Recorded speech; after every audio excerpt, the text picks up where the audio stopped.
Hello everyone, or good morning. Colorado, it's 10 a.m. So I just wanted to make a video about how I use my nutrients. So this is my setup here. So I have all the nutrients I use. And then over there I have my pH meter. So basically what you're gonna see here is I have two buckets. I already filled this up with water, but this is the bucket I use for my Aerogarden, and I use the same nutrients for both my peppers, the Anaheim and the sweet bell peppers. And then this bucket is for the dirty water. So I'm just gonna lay it on the side because I'm gonna be using my spoon, or that's where I'm gonna be putting my spoon. So I'm just gonna mix it and then leave it in here. So basically this one I use for my tomatoes. I use my tomatoes and I use the General Hydroponics Bloom. But I'll talk about that here in just a minute. This I just use to measure out the water. So 4 of these for the 2 Aerogardens I have. So that's 4 gallons in there. But here I have the General Hydroponics. So this one's I'll start with the micro. Which is this one right here, and this is usually the one I put in first. I have another one that's that size too, but it's for hard water, which has less calcium in it, but this one has more calcium in it. So because I'm using this one, I'm not going to be using this one.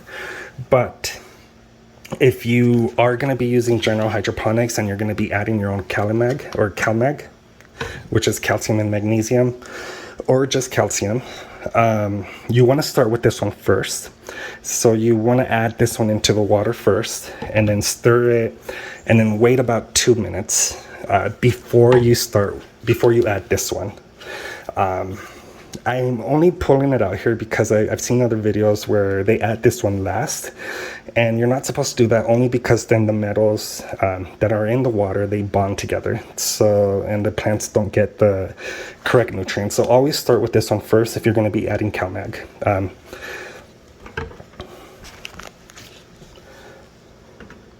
I also have my pH up and pH down. I don't really use the pH up. I used to use it when I was using the Maxi Bloom and the Maxi Grow, only because the pH would always go down, so I had to use the up. I don't really use this one, but I just wanted to put it out here since the one I use a lot is the pH down. So what I did is, because these are big gallons, I got one of these, I think it's 80 millimeters or 120 millimeter bottles. I got these from Michael's, but you can get them from Amazon. I haven't really used this one, only because for my peppers, I use the Bloom and I use the micro. So, but before it starts flowering, then you can use this one. And I already have them pre-measured.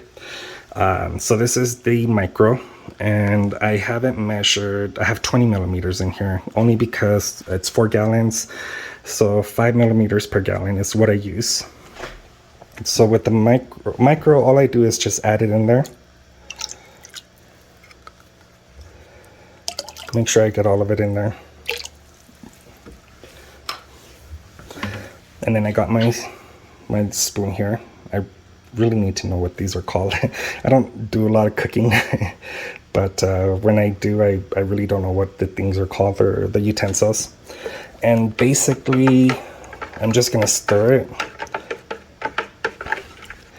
I usually stir it for a little while, and then I wait about 2 minutes before I add the water, or before I add the next ingredient. So in this case, if you were using CalMag, you would put the CalMag in here first.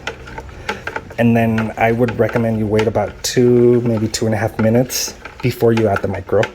But because this one already has calcium included, I'm not going to add the CalMag, as I mentioned earlier. So I just stir.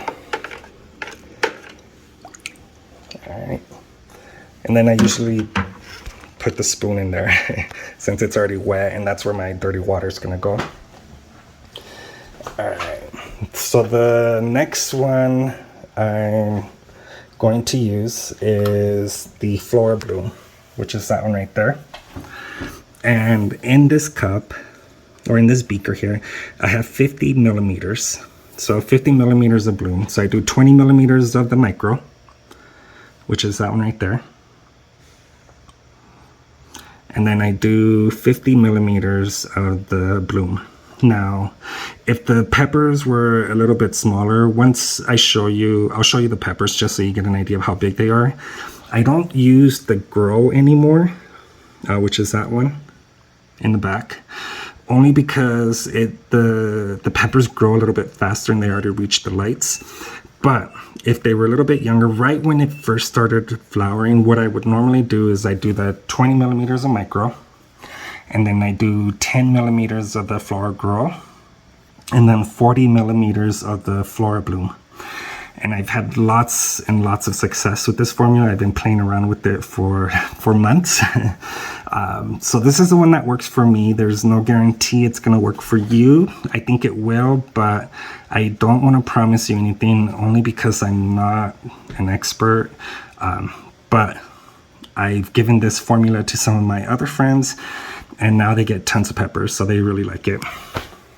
All right, so it's been a couple minutes since I added the micro, so I'm just gonna stir it a little bit more, only because I'm using the phone. I have the phone or the camera in one hand, and then I'm using the other hand for stirring. But I'm gonna grab the bloom, and this one I normally just pour it in slowly. Normally I'm using my other hand to stir the water, but I do this one a little bit slowly. So, and then I'm just gonna mix it for about 2 minutes. So I just wanna make sure that it gets mixed in well together. The reason I recommend you wait a couple minutes first is because if you do the micro, or if you do the CalMag and then the micro and then the bloom or the grow, you start noticing a bunch of little pieces of white specks falling to the bottom. And that's when the nettles start bonding to each other. But like I said, if you do give it a couple minutes between each one, then you don't see the bonding. Right. So that's basically it. That's all I do for my peppers, only because they're the size. So now I'm gonna come over here and grab my pH meter. All right. So here I have my pH meter. The one I'm using, it's the Bluelab meter, the Bluelab pH combo meter, and this is just a bag that I carry it in. So I like it because it has a little strap on it. And another reason I like this one in particular is because this one fits in the holes for the Aerogarden perfectly. It's a little hassle because of this, all the wiring, but it works really well. I went through about 4 different pH meters. I had the Apera 60, I think it was, and I had a lot of issues with that one. I also had the little tiny ones that come, these ones right here, but the yellow ones. This is a TDS meter. This is, I paid like $14 for this one, and it's worked really well for me, so I keep using it. So I'm just gonna turn it on. I'm gonna give it one more stir. You don't really have to do this. I'm kind of anal like that, so. All right, so my water's pH is 8.1, and I just calibrated it before I started this video. There's my calibration bottles. So only because I didn't calibrate it for like 3 months and it was off by 0.1. So I went ahead and calibrated it, and it's back to where it normally is. So I'm gonna grab my pH meter and I just put it in there, and then I go back over here and I'm trying to get to either 5.9 or 6.0.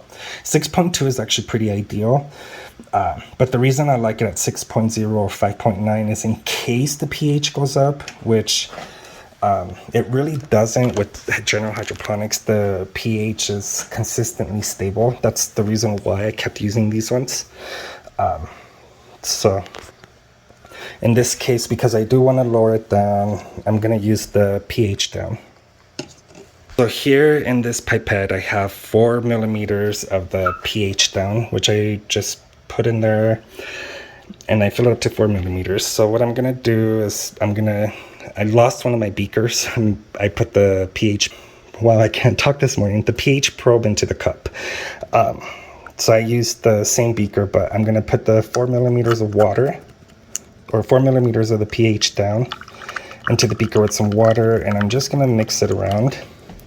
Normally, for me, I've been doing this for so long, but it's 4 millimeters to get my pH right where I wanted. So I got it here, and being as anal as I am, I do the same thing.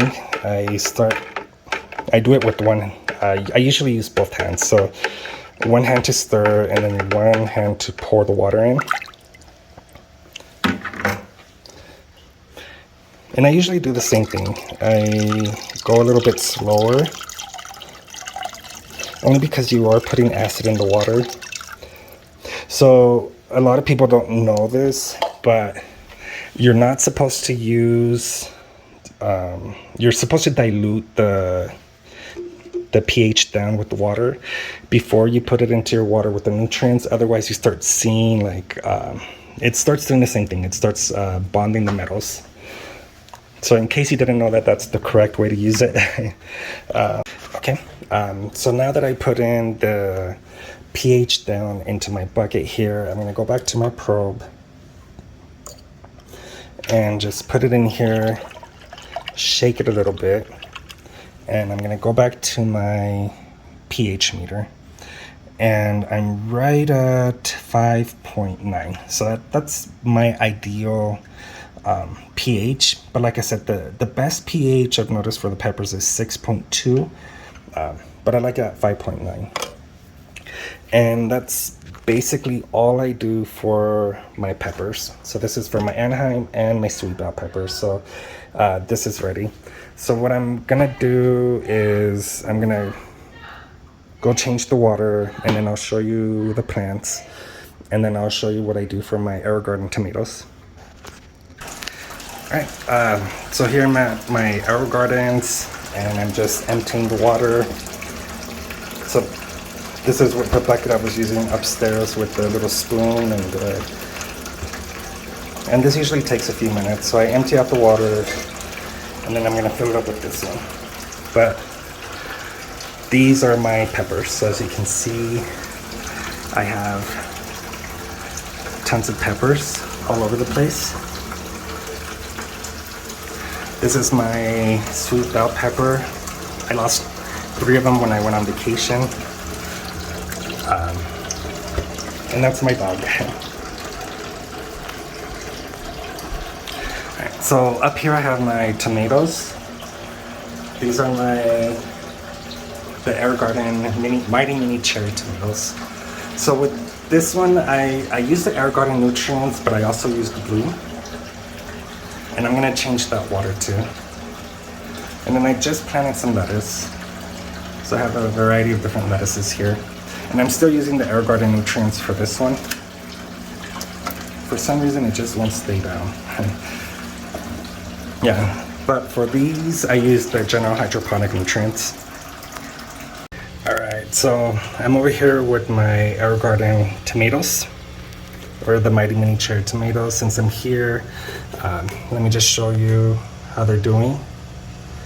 So I got tons of flowers and tons of tomatoes. So in this case, I'm gonna use one of these holes just because it's a little bit more convenient. So in this beaker here, I have 24 millimeters of, or 25 millimeters of the Aerogarden nutrient. It should be 24, but I think I went over a little bit. And I treat this as if it were the micro. So I'm just gonna add the nutrients there. I didn't bring my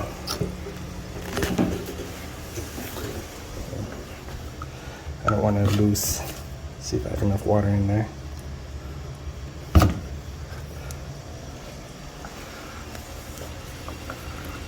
Okay. There. I think I got most of it.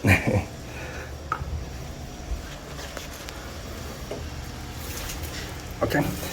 So I just put the Aerogarden nutrients in there. I'm gonna give it about a minute or two just so that they can circulate. So I have the bubblers, or the air stones, which are giving it bubbles, plus I have the water recirculating. You can kind of see, I don't know if you can see it, but oh, wrong one. Yeah. So in the meantime, since I'm here, I guess I'll just pollinate the flowers for a bit. I'm gonna pause the video. All right, so it's been about 2 minutes. In the meantime, I went ahead and pollinated some of these flowers with my toothbrush. Okay. All right, so here I have 15 millimeters of the General Hydroponics Bloom formula. So I usually stick to between 7 and 8 millimeters per gallon, along with your nutrients, your Aerogarden nutrients. So I'm just gonna put that in there, and that's it. So one reason I like the Bloom, in case you're wondering why I'm doing this, is because the phosphorus will give you more flowers. As you can see, I just always have tons of flowers. And then the potassium is gonna make your tomatoes sweeter. So it took me a while to get the right nutrients just right. When I first started, the first tomatoes were good, and then they started tasting like chemicals. So I quit using CalMag. So I don't use calcium whatsoever on the tomatoes. And I normally follow the instructions. So every 2 weeks, you add nutrients, and then 2 weeks after that, you change the water. So I do follow the instructions, but ever since I started adding the Bloom, I started getting more flowers, and my tomatoes actually taste really sweet. So they taste really good. So yeah, so if you don't like, if your tomatoes are bland or if they're a little bit sour, this General Hydroponics Bloom formula, or 15 millimeters, will make them sweeter. So just in case you guys were wondering if you wanted them to taste better. But yeah, so that was it for my nutrients. I'm not gonna do the lettuce because I just planted those. And I just realized I never measured the TDS or the EC. So, and I'm sorry about that. It's just I don't use it anymore since I've been really stuck with my formula and it's been working fine. So normally the TDS, I like using the 500 ppm scale only because I have a little bit more control of how much nutrients is in the water. I like the EC because it gives you the electrical current, which is fine, but I'm just more comfortable with the 500 scale. And I usually keep my peppers with the tap water combined at about 1200 ppm. So in case you were wondering, so the nutrients I have now is right under. For my tomatoes, same thing. But yeah, if you have any questions or if you have any comments, leave it in the comment section below. Definitely subscribe to my channel so that you don't miss any of my videos, and I'll see you on my next update.